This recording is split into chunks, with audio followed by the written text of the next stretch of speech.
hoan'izay fanomanana ny fifaninanana nasionaly sy iraisam-pirenena izay ihany fa hoan'ny sokajy hoan'ny taranja volleyball dia hiady iverina olohany aty amin'ny faritry ny ranomasombe indianina ny tanjona hoan'ny ekipa-pirenena malagasy amin'ity taona ity hoentina manatratra izany tanjona izany dia manoma tena fatratra ny ekipa-pirenena malagasy sokajy lahy sy vavy ny farana ny herinandro lasa teo moa ny fampifondronana voalohany hoan'izany ekipa-pirenena taranja volley izany. Ny farana ny alarobia 17 april lasa teo ny fampifondronana voalohany ho an'ny ekipa-pirenena malagasy taranja volleyball sokajy lahy sy vavy. Ho an'ny sokajy lehilahy dia lalao fitsapana nikatroana tamin'ny ekipan'ny GNVB no nentina namaranana ny fampifondronana atetsy amin'ny lapan'ny fanatanjahantena Mahamasina. Tamin'izany nivoahan'ny ekipan'ny gendarmerie pirenena Ompandresy tamin'ny 7-3. Rariny loatra izany vokatra izany satria asaika mpilalao ny GNVB avokoa no handrafitra nyity ekipa-pirenena malagasy lehilahy ity.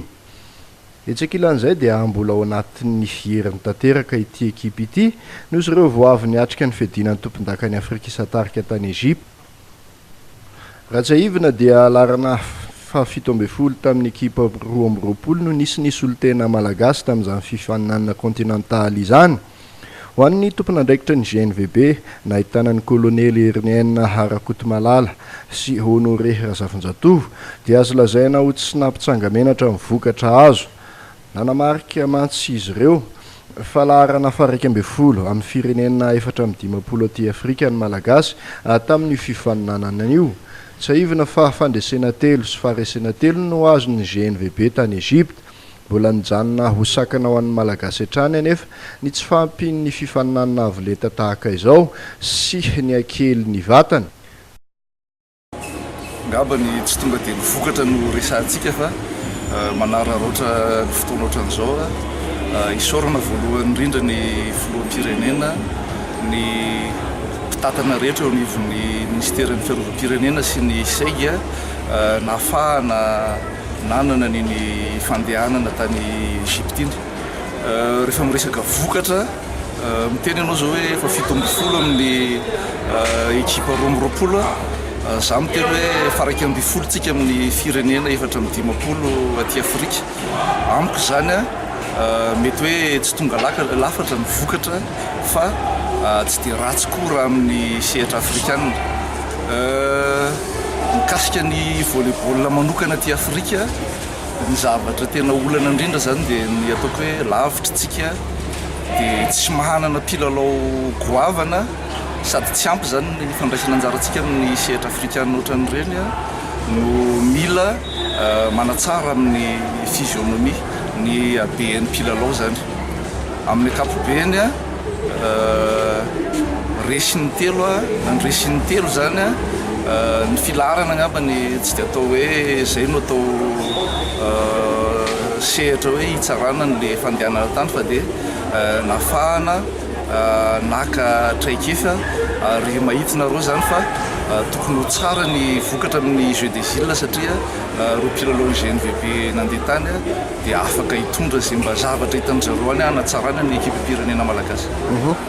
Zay ny fifaninanana afrikanina ho an'ny GNVB sy ny GSA manokana anahoana ny toyan'ny fanomanana amin'ny fifaninanana nasionaly? Ya, ho an'ny GNVB GSA efa manomboka ny fanomanana ary nikizy indrindrandrindra ny katita zany ny pépinière dia efa manomboka mandray anjara amin'ny fifaninanana eo anivon'ny ligue n'Analamanga. Tokony ho tsaratsara kokoa ny avolenta ny ekipa zany satria tsy maintsy be da be ny zavatra ho atsaraina taoriana ny fifaninanana tamin'ny 20 sy 10 sy izay zavatra hita rehetra na tamin'ny zone 7 na tamin'ny championnat d'Afrique des clubs champions. Fanomanana moa dia nanomboka tamin'ny 1er avril ka hatramin'ny androany moa zany farana le androany fa 17 volana avril. Ny fanomanana moa zany dia naniantso mpilalao 10 ny fédération amin'ny alalan'ny mpanazaka zany dia niezaka moa zany ny ankizy ary en forme ary ny tanora moa zany le izy ny mbola tsy niditra tamin'le premier regroupement moa zany mpilalao-ny gendarmerie no le déplacement tany Égypte. Dia fahitako anazy moa zany hoe classement antsika tamin'izao décile farina 5e place ny zazalahy. Ezaka zany zay hoe hiaraka amin'ny podium zany. Zany hoe manana ambition zany ny fédération miaraka amin'ny équipe nationale malagasy hoe hampiakatra an'le classement ny équipe zazalahy indrindra zay tao anatin'ny zodasina fanesy dia tsy hita tampoa zany ny zazalahy. Dia amin'ity zany miezaka zany hoe ahoana ny angalana le médaille eo ambony podium raha farafaratsa zany médaille volafotsy. Sarotra nefa ny tsy atao sakana nefany ny adversaire zay adversaire tompon-dakany farany tamin'ny sudesile na réunion ary misy amadivany ray volona amin'ny zazalahy. Zany zany dia ahafana amin'ny lehibe zany hoe ahoana ny andesenan'ireo ekipa anankiroa ireo ahafana miakatra amin'ny dingan'ny manasa-dalana sy dingan'ny famaranana.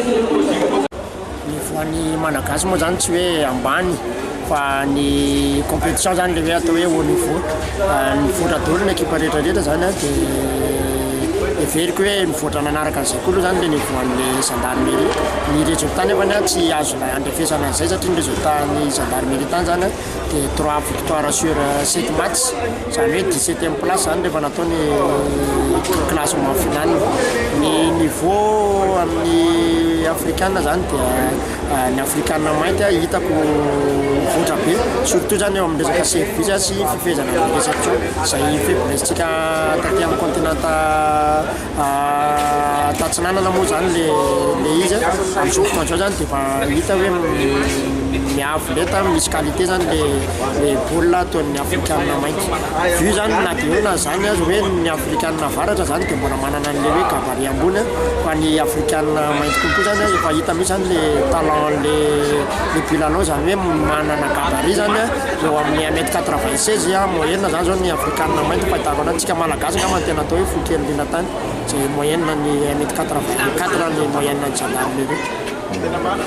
Nandritra ity famaranana fampifondronana ity ihany koa ny lazany Tahina Nirina-Andriamanantena filohan'ny fédération malagasy ny taranja volleyball fa ho matotra ny fanomanana ny lalaon'ny nosy amin'ity taona ity.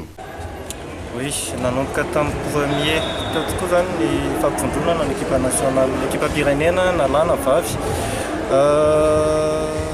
Ny lahy moa zany avako kely satria fatatsika fa ny gendarme dia voatonga tamin'ny 11 teo dia nohon'ny ry zareo hoe nanao compétition avolenta dia tsy nampanaovana intsony regroupement fa nasiana nakaina aloha zareo. Dia androany moa zany ny ireo ekipa voafantina zay efa teto toerana nanao karazana test match. Dia ho an'ny lehilahy dia mbola hitohy zany ny fampifondronana zay tsy amin'ny ministère intsony moa zany ny andraikitra azy fa ho an'ny fédération FMVB.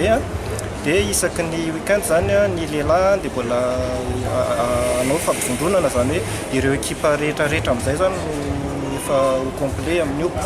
Ny vehivavy moa zany akoatran'ny hoe mety fisian'ireo expat dia efa complet daholo ny ankizy efa nandeha ny fampifondronana mahavelom-bolo ny niveau technique nasehoan'ny ankizy ary noana fa mbola hitohy zany fivoaran'ny niveau technique zany.